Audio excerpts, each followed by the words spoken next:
Alright, well I'm going to show you how I installed a digital hour meter and tachometer on a CRF450 that I recently rebuilt. So here is the tachometer that I got, and I made a mount for it. Here's the wiring, and you basically just want to run the wire around the spark plug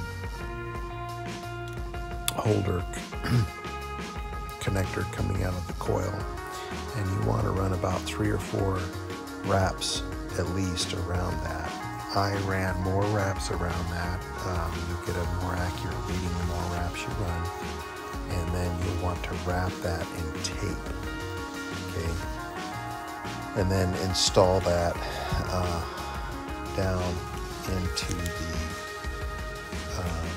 spark plug, and then make sure that your wires are secured coming up. But I actually built a bracket for it. So here is the bike on the first start. This was a build that I built from the ground up, so I started with the engine only. I had the CDI and the carburetor, and basically built the bike around that. So I got the subframe, the swing arm, the rear shock, and all the linkage that I had to rebuild.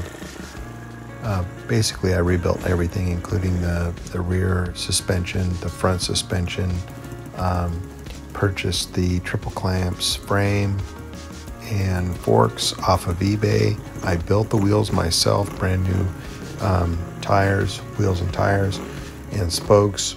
I laced those spokes, so you can see the entire build on the channel. But basically here I am.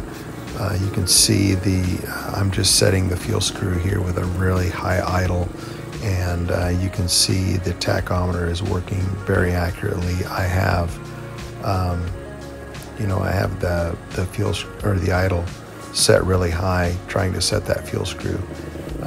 But anyway, this hopefully will help you to install a hour meter tachometer onto your CRF.